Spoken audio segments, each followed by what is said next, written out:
안녕하세요. 오늘은 36장에서 40장입니다. 말씀 요절은 39장 9절 함께 읽겠습니다. 이 집에 나보다 큰 이가 없으며 주인이 아무것도 내게 금하지 아니하였어도 금하는 것은 당신뿐이니 당신은 그의 아내임이라. 그런즉 내가 어찌 이 큰 죄악을 행하여 하나님께 죄를 지으리까. 36장은 에서의 족보가 펼쳐집니다. 37장에서 또 족보가 나옵니다.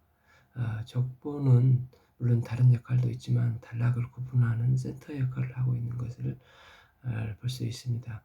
창세기에서 총 12개의 족보가 등장하는데 톨레도스로 전체적으로 구도를 짜내고 있다고 보면 되겠습니다. 자세히 보면 족보가 하나씩 나오지 않고 항상 2개씩 나옵니다. 4장, 5장, 또 10장, 11장 이렇게 2개씩 족보가 나올 때 앞에 있는 족보가 언약 족보가 아니라 뒤에 있는 족보가 언약 족보입니다. 예를 들어서 4장에 가인의 족보가 먼저 나오고 5장에 셋의 족보 나옵니다. 여기에서도 마찬가지입니다. 36장에서 30 족보는 37장의 언약 족보, 야고보 족보가 보로 이어집니다. 37장에서 요셉이 애굽으로 팔려가기까지 이야기입니다. 아브라함 가문은 가정 단위가 아니라 부족의 족장 가문입니다. 그런데 그 족장 가문에서 37장 3절을 보면 야곱이 요셉에게 채색 옷을 입히고 있는 것을 보게 되는데, 이것은 색깔이 여러 개 있는 색동저고리, 즉 도련님 옷이 아니고 술이 길게 달린 옷이라 할 수 있습니다. 술이 긴 옷을 족장만 일반적으로 입는데 이 족장의 옷을 요셉에게 작게 만들어서 입혔다는 것입니다. 다시 말해서 라헬의 아들인 요셉이 다음번 야곱을 계승할 족장이라 선언하는 것에 의미가 있습니다. 그러니까 형들이 요셉을 죽이려는 게 이상한 게 아니라 오히려 이런 형들의 분위기를 눈치채지 못하고 형들 앞에서 구절에 꿈 이야기를 하면서 눈치 없이 말하는 요셉이 눈치 없고 경망스럽다고 볼 수가 있겠습니다. 형들이 싫어할 만한 상황인데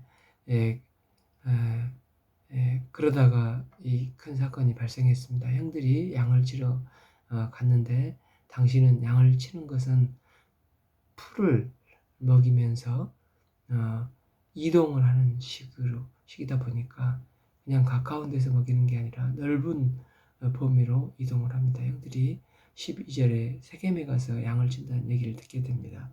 13절에 형들이 세겜의 양을 치는 것이 걱정이 아니겠느냐. 14절에 가서 내 형들과 양들이 잘 있는지 보고 돌아와 내게 말하라.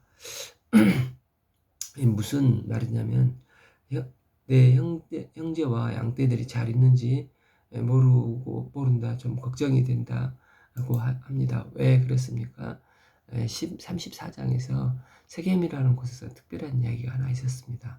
딸 강간 사건에 관한 이야기입니다. 그래서 세겜에 있던 여러 부족들이 야곱 집안을 공격하라고 야곱 집안이 겁을 먹고 함께 도주했지 않습니까? 그러니까 야곱장에서는 아니 이 녀석들이 그렇게 사고를 쳐놓고 또 거기 간 거야? 걱정이 되니까 요셉이를 보내는 것입니다. 요셉은 룰루랄라 세겜까지 갔습니다. 또 세겜에 없으니 더 북쪽인 17절 더단까지 형들을 만나러 갔습니다. 18절에서 요셉을 보고 형들이 죽이기를 꾀합니다.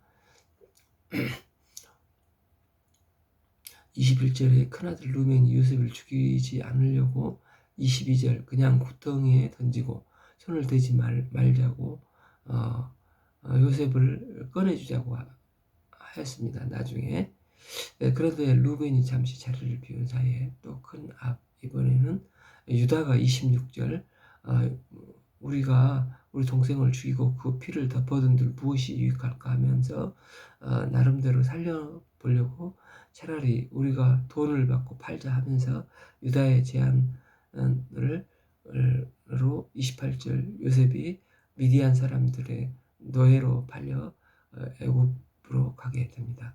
여기서 보면 그래도 형들 중에 몇 명은 요셉을 죽이려 하는 것은 아니었습니다. 나름대로 큰형 루벤과 넷째 유다는 좀 요셉을 살려보려고 했습니다. 바로 다음 38장은 좀 약간 생뚱맞게 요셉 이야기가 사이에 유다 이야기가 나옵니다. 앞에 야곱 가문의 다음 족장을 상징하는 채색 옷을 입은 요셉에게 입혔다고 했는데 맨 마지막 막상 야곱이 죽기 전에 아들들을 축복할 때 족장의 권한은 장자인 유다에게 흘러가는 것을 보게 됩니다. 49장 10절에 통치자의 지팡이가 유다에게 간다고 축복하게 됩니다. 그 말은 유다에게 장자권이 계승된다는 말이며 더 중요한 의미는 유다를 통해서 예수 그리스도가 유다 지파를 통해서 태어나게 되신다는 것입니다. 그래서 앞으로 이스라엘 역사의 두 지파가 가장 중요한 역할을 하게 됩니다.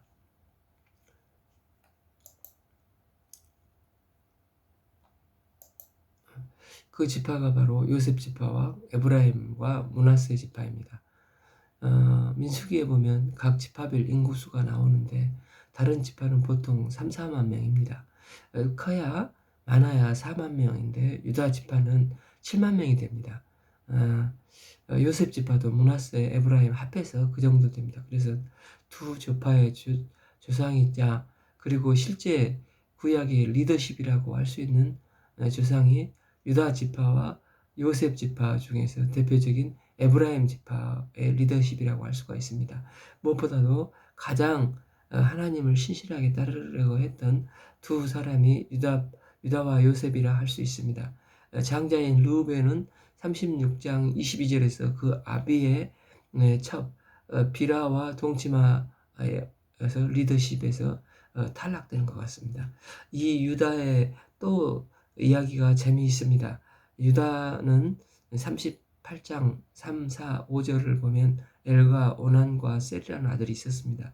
6절을 보면 첫째인 장자인 다말이라는 여인과 결혼했습니다. 다말이라는 여인과 행복하게 살지 못하게 됩니다. 먼저 엘이 죽습니다.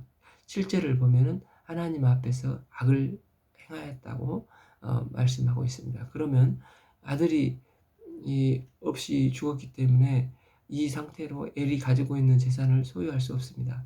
다말이 계승을 받을 수가 없습니다.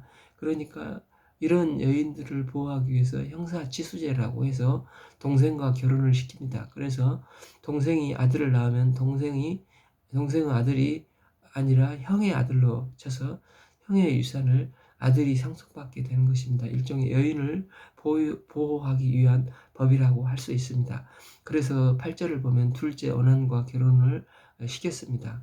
그랬더니 둘째 오난 입장에서는 이 다말과 사이에 아들을 낳아버리면 형의 재산이 다말에게 가는 겁니다. 만약 다말이 자식이 없어 죽어버리면 그 재산은 자기 재산이 되는 것입니다. 그러니까 9절에 보면 오난이 아들을 주지 않으려고 땅에 설정을 했다고 나옵니다.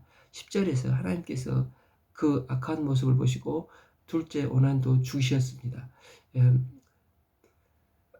하나님의 관점에서 보면 엘이 악하다고 또 오난이 악하였지만 그냥 이걸 모르는 주변 사람들이 보기에는 다말이 결혼을 한 남자마다 남편들이 둘 다 죽습니다. 그래서 결혼하자마자 남편 잡아먹는 여인이라는 소문이 돌고 주변 사람들이 배관시할 수 있었지 않겠습니까? 그리고 유다도 셋째 아들까지 주면 이제 마지막 셋째 아들마저 죽어버릴 것 같은 불길함 때문에 셋째 아들을 주지 않고 있었습니다.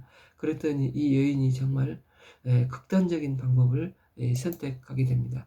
14절을 보면 그가 과부의 옷을 입고 몸파는 창녀로 분장을 하고 18절에서 시아버지의 시를 통해서 아이를 출산하게 됩니다. 어떻게든 아이를 출산하고 싶은 간절한 마음과 생존의 욕구였습니다.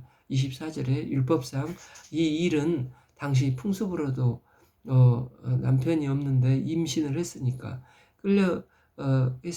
끌어내어 불살림으로 죽이려 하는 상황이 되었습니다. 25절 절체절명의 위기에 유다가 며느리를 죽이려고 할 때 다말이 꺼내는 것이 무엇입니까? 그것은 보증물로 지팡이 도장끈이었습니다. 이걸 보고 26절에 유다가 네가 옳도다,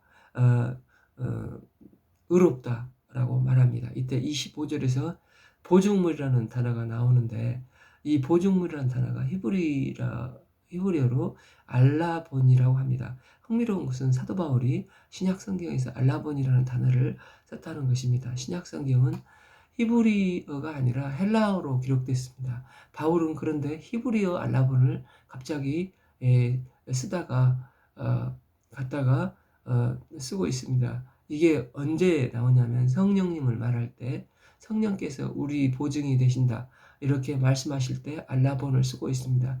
이 알라본이라는 단어가 구약에서 딱 여기에 한 군데 나옵니다. 그러니까 바울을 그런 이야기를 하고 싶은 것은 우리 인생을 살다 보면 우리가 다 죄를 안 짓고 살지는 못하지 않습니까?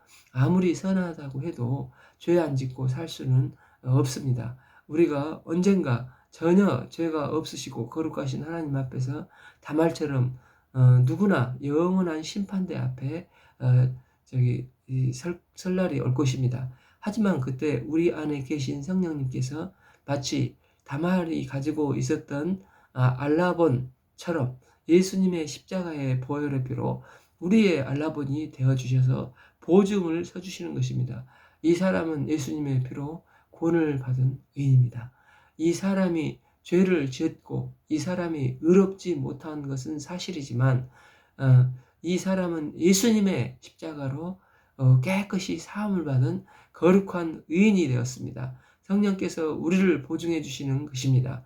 다말의 처지를 생각해 보시면 내가 이런 처지구나. 성령님께서 우리가 주님의 보혈로 회개하고 의롭게 되었음을 보증해 주시는구나. 소망을 가지면서 38장을 읽어보셨으면 좋겠습니다. 38구장은 애굽으로 팔려간 뒤에 요셉이 나옵니다. 39장 2절에 여호와께서 요셉과 함께 하심으로 그가 형통한 자가 되어 그 주인 애굽 사람 집에 있으니, 그런데 여호와께서 요셉과 함께 하심이 어떻게 드러납니까? 4절을 보면 요셉이 있는 보디발 집이 복을 받습니다. 보디발의 무슨 일들이 다 순조롭게 풀어집니다. 또 보디발 여사의 간음의 유혹을 거절해서 지저분하고 억울한 누명을 쓰고 감옥에 갔을 때 조금도 희망이 없었습니다. 그러나 하나님이 함께 하심으로 조금 희망이 보이는 것은 자기가 꿈 해석을 도와줬던 술 맡은 관원장이 40장 21절에 전직을 회복합니다. 그런데 이 사람은 요셉의 억울함을 까마득히 잊어버렸습니다. 이를 볼 때 여호와께서 요셉과 동행하셨다는 게 요셉이 당장 잘 되는 것에 의미하지 않는 것을 볼 수 있습니다. 그러면 이 본문 속에 어떻게 이 사건이 드러납니까? 고통과 어려움이 있을 때 그 이유가 해석되지 않으면 더욱 일반적으로 괴로워하며 보내기 쉽습니다. 그러나 요셉은 이 순간을 그렇게 보내지 않고 자신을 다스리며 현재 할 수 있는 일을 감당하랍니다. 그 이유가 40장 8절에서 해석은 하나님께 있다. 그는 확고한 인생관을 가지고 있었습니다. 현재 알 수는 없지만 그러나 해석은 하나님께 있기 때문에 선하신 하나님께서 반드시 도우실 거라는 믿음이 있었습니다. 그래서 현재 할 수 있는 일을, 이게 작은 일일지라도 열심히 충성스럽게 감당했습니다. 이것이 장차 요셉이 총리가 되었을 때 큰 경영 수업의 기초가 되었습니다. 요셉은 나의 인생의 해석은 오직 하나님께 있다고 절대적이고 선하신 하나님의 인도하심을 믿고 열심히 맡겨진 일을 합니다. 이 간절히 현 상황을 타개하기 위해서 그가 기도했거나 또 요셉이 어떤 특별한 영적으로 보이는 일들을 했다기보다는 현재 할 수 있는 일을 사소하다고 생각할 수 있는 일일지라도 뭐 집안일을 관리하는 것, 또 감옥을 관리하는 것 이런 것들을 열심히 감당한 것입니다. 우리도 역시 하나님께서 우리와 동행하시고 우리 인생의 해석이 하나님께 있다는 것을 믿는다면 우리가 세상 속에서 하고 있는 일들을 작지만 당장 나에게 유익이 되지 못할지라도 충성스럽게 묵묵히 감당하는 자세가 필요한 것을 보게 됩니다. 이를 통해서 우리의 삶을 통해